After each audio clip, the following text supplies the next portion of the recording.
স্বাগত খেলা যোগে আপনাদের সাথে আছি আমি ফাইম রহমান।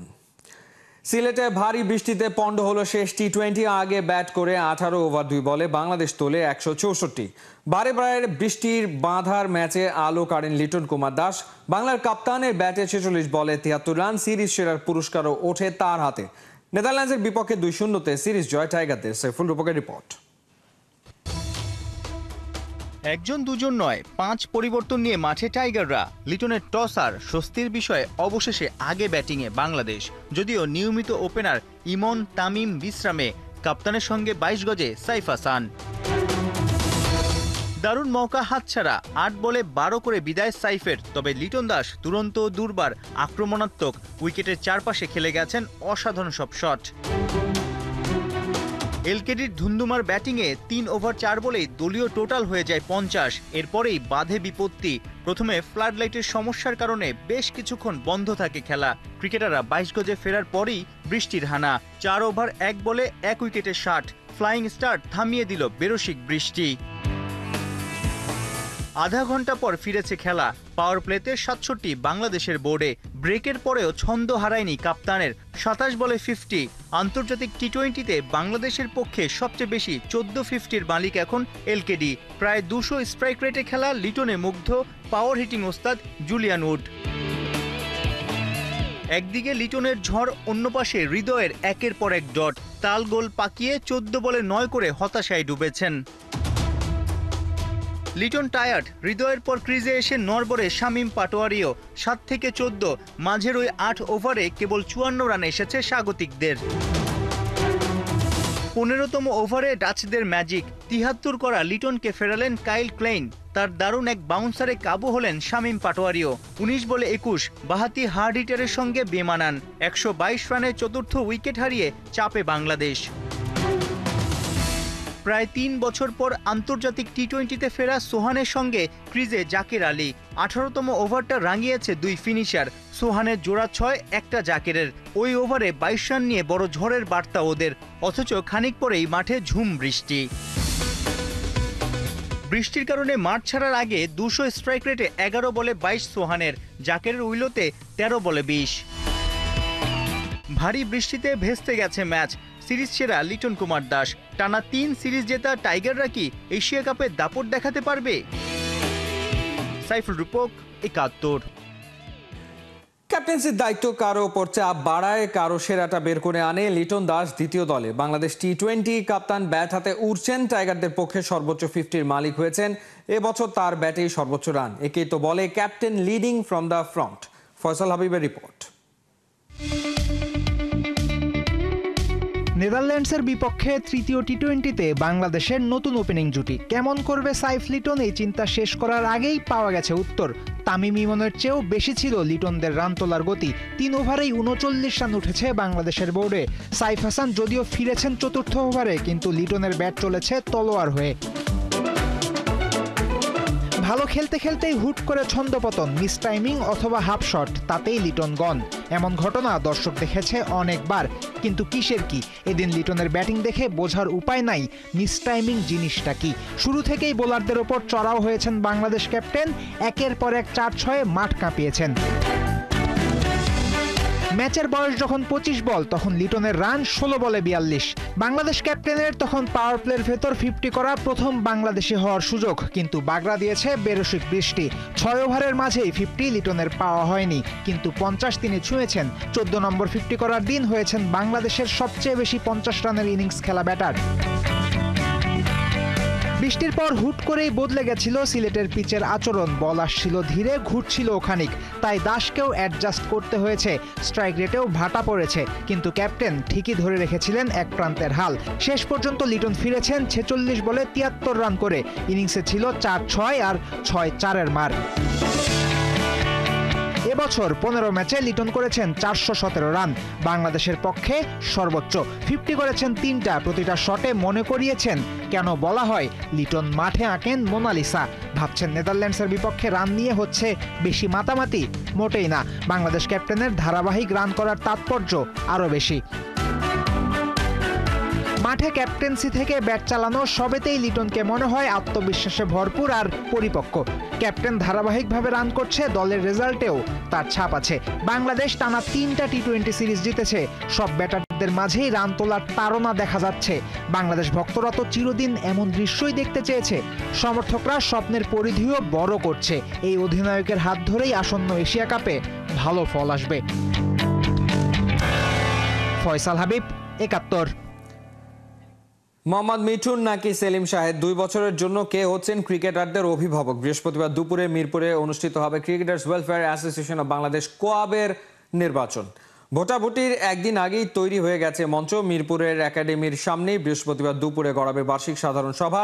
এরপর ক্রিকেটাররা ভোট দেওয়ার সুযোগ পাবে। মূলত নির্বাচন হচ্ছে সভাপতি পদে। বর্তমান ক্রিকেটার মিঠুন ও সাবেক ক্রিকেটার সেলিম শাহেদের মধ্যেই লড়াইটা চলবে।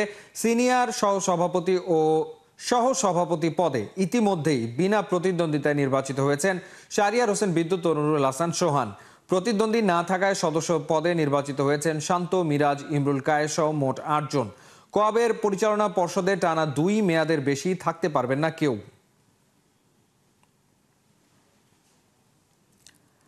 পাক্কা 91 দিন পার হওয়ার পর অবশেষে মুখ খুললেন বিরাট কোহলি। শোক প্রকাশ করলেন বেঙ্গালুরুর সেই চিন্নাস্বামী স্টেডিয়াম ট্র্যাজেডি নিয়ে। আরসিবি কেয়ার উদ্বোধন উপলক্ষে দলের প্রকাশিত বার্তায় বিশেষ এই শোক জানানোর পাশাপাশি কোহলি বলেছেন, ওই ঘটনায় নিহত আর আহতদের পরিবারের প্রতি দায়বদ্ধতার কথা। খালিদ জামিলের রিপোর্টে বিস্তারিত। প্রথমবারের মতো বিরাট কোহলির হাতে উঠেছে আইপিএল ট্রফি। ক্যারিয়ারের শেষ বেলায় এসে এমন অর্জন, সেই সাথে রয়্যাল চ্যালেঞ্জার্স বেঙ্গালুরুর জন্যও এটা বিশেষ, কারণ ওরাও তো এর আগে পায়নি শিরোপার স্বাদ। এর আগে সান্ত্বনা ছিল কেবল 2009, 11 আর 16-র রানার্স আপ তকমা। সেই আক্ষেপই যেন ঘুচল এবারে, তাই তো এর চেয়ে খুশির দিন আর হতে পারে না। কিন্তু কি থেকে যেন কি হয়ে গেল। কোহলিরা যখন বেঙ্গালুরুর চিন্নাস্বামী স্টেডিয়ামে ট্রফি সেলিব্রেশনে ব্যস্ত, তখন বাইরে ঘটে যায় মর্মান্তিক ঘটনা। ম্যান ম্যানেজমেন্টের দুর্বলতার কারণে অতিরিক্ত মানুষের চাপে প্রাণ হারায় 11 জন, সেই সাথে বহু মানুষ আহত। ফ্র্যাঞ্চাইজিটির সবচেয়ে বড় তারকা বিরাট কোহলি। এত বড় ঘটনা নিশ্চয়ই তিনি জানতেন, কিন্তু সেই 4 জুনের ইস্যুতে এতদিন মুখ খোলেননি। অবশেষে পাওয়া গেল তার স্টেটমেন্ট, যেটা এলো ঘটনার 91 দিন পর। কোহলি বলছেন, এমন কিছুর জন্য জীবন কখনোই আমাদের প্রস্তুত করে না। যেটা এই ফ্র্যাঞ্চাইজির ইতিহাসের সবচেয়ে আনন্দের দিন হওয়ার কথা ছিল, সেটাই পরিণত হলো বেদনায়। কোহলি আরও বলছেন, যারা তাদের প্রিয়জনকে হারিয়েছেন বা আহত হয়েছেন, সেই সব পরিবারের কথা প্রায়ই ভাবেন এবং স্মরণ করেন প্রার্থনায়। সামনের দিনগুলোতে তাদের প্রতি যত্ন, সম্মান আর দায়িত্ব নিয়ে এগিয়ে যেতে চান। কোহলির এই বিশেষ স্টেটমেন্ট প্রকাশ করেছে royal Challengers Bengaluru. RCB care নামে বিশেষ আয়োজনের অংশ হিসেবেই এমন উদ্যোগ। এই আরসিবি কেয়ারের আওতায় রয়েছে ফ্যান সেফটি অডিট, স্টাফদের emergency situation management training, crowd safety গবেষণায় বিনিয়োগ, কমিউনিটি এম্পাওয়ারমেন্ট প্রোগ্রাম এবং মারা যাওয়া ফ্যানদের জন্য স্থায়ী ট্রিবিউট। বেঙ্গালুরুর সাথে একই কার্যক্রমে অংশ নিচ্ছে আইপিএল এবং কর্ণাটক স্টেট ক্রিকেট অ্যাসোসিয়েশন।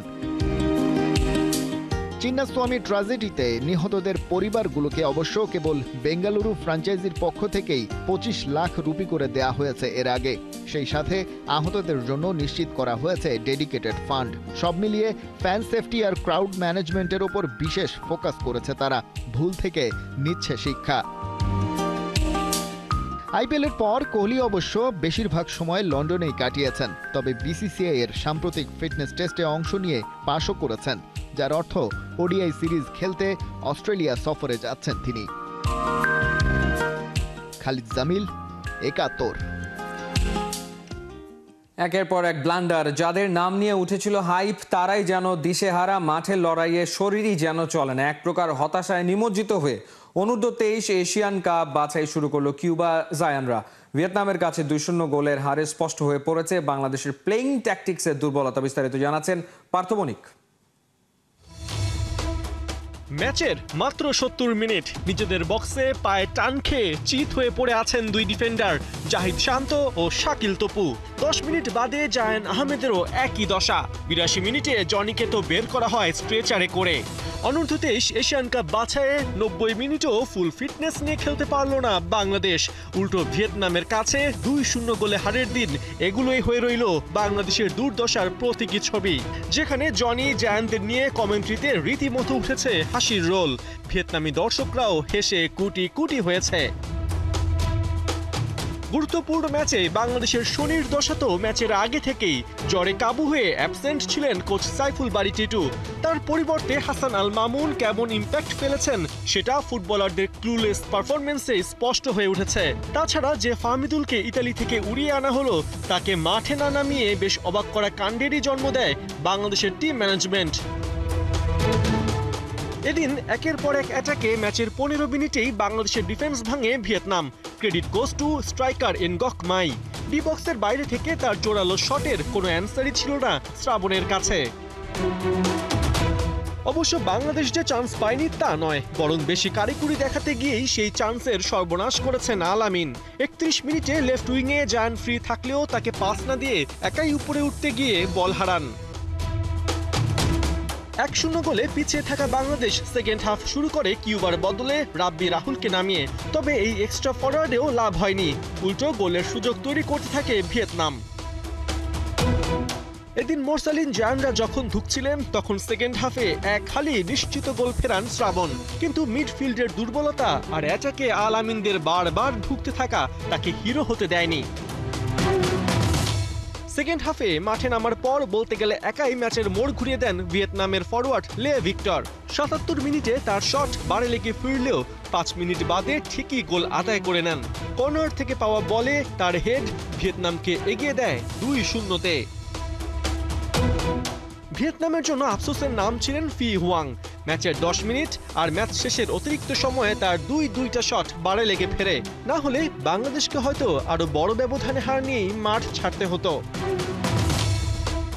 ভিয়েতনামের কাছে এই হারের দুঃখ নিয়েই শনিবার ইয়েমেনের বিপক্ষে মাঠে নামবে বাংলাদেশ। পার্থ বণিক, ৭১। ঘরের মাঠে শেষ ম্যাচ খেলতে প্রস্তুত লিওনেল মেসি। জিতেই দলের রাজাকে ট্রিবিউট দিতে চায় আলবি সেলেস্তারা। বিশ্বকাপ বাছাইয়ে বুয়েনোস আইরেসে আর্জেন্টিনার প্রতিপক্ষ ভেনেজুয়েলা। পরের ম্যাচে আর্জেন্টিনা খেলবে ইকুয়েডরের বিপক্ষে, আর সেই ম্যাচেই মেসি স্পর্শ করবেন নতুন মাইলস্টোন। কোহিনুর কণার রিপোর্ট। ২০ বছর আগে ১৯ নম্বর জার্সিতে আবির্ভূত হয়েছিল ১৮ বছর বয়সী এক কিশোর। সে হতে চেয়েছিল ফুটবলার, কিন্তু হায়, ঈশ্বর তাকে বানিয়েছেন গড অফ দ্য গেম। সে জিততে চেয়েছিল বিশ্বকাপ, বদলে তার হাতের মুঠোয় গোটা বিশ্ব। ফুটবল নয়, তার পায়ে খেলা করে প্রাণের স্পন্দন।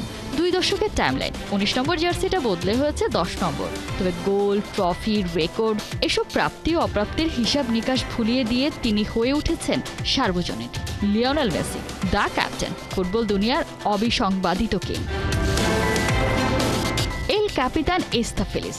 খুশি আর্জেন্টাইন ক্যাপ্টেন। বুয়েনোস আইরেসের শেষ ম্যাচকে সামনে রেখে এজিজা ট্রেনিং সেন্টারে এমনই চিলমুডে হাজির এলামটেন। লিওকে একটিবার দেখতে সমর্থকদের ক্লান্তিহীন মধুর অপেক্ষা। কে জানে এ পাড়ায় আর পা পড়বে কিনা ঘরের ছেলের। বিশ্বকাপ বাছে ডাবল হেডার শিডিউলে আর্জেন্টিনার প্রথম ম্যাচ ভেনেজুয়েলার বিপক্ষে। ঘরের মাঠে মেসির শেষ ম্যাচ বলে কথা, স্মরণীয় রাখাই চাই। দলের সবাই অনুশীলনে বেশ সিরিয়াস। আবেগকে সরিয়ে এই শিডিউলে অবশ্য মেসির জন্য অপেক্ষা করছে নতুন একটা মাইলস্টোন। কোয়ালিফায়ারে মেসি এরই মধ্যে অল টাইম গোল স্কোরার। তবে ভেনেজুয়েলার ইকুয়েডরের বিপক্ষে মাঠে নামলে আর্জেন্টাইন সুপারস্টার হয়ে যাবেন সবচেয়ে বেশি বাছাই পর্ব খেলা ফুটবলার। ক্যারিয়ারে ৭১টি কোয়ালিফায়ার ম্যাচ খেলেছেন লিওনেল মেসি। ৭২ ম্যাচ খেলা ইকুয়েডরের সাবেক ক্যাপ্টেন ইভান লিস্টার টপার। মেসি ২ ম্যাচ খেললে সাউথ আমেরিকান কোয়ালিফায়ারে সবচেয়ে বেশি ৭৩ ম্যাচ খেলার রেকর্ড গড়ে ফেলবেন। এই ম্যাচটা তাই লিওর কাছেও ভীষণ স্পেশাল। হ্যাঁ, এটা আমার জন্য ভীষণ স্পেশাল একটা ম্যাচ, কারণ এটা ঘরের মাঠে আমার ক্যারিয়ারের শেষ কোয়ালিফায়ার ম্যাচ। আমি জানি না পরবর্তীতে আর কোনো প্রীতি ম্যাচ কিংবা অন্য কোনো ম্যাচ হবে কিনা। লিওর ফেয়ারওয়েল গেমে উপস্থিত থাকতে প্রস্তুত ৮৫,০০০ সমর্থক। যদিও এই ম্যাচে থাকবে না জয় পরাজয়ের কোনো হিসাব। সমর্থকরা শুধুই বলবে থ্যাংক ইউ ক্যাপ্টেন। কোহিনুর কণা, ৭১।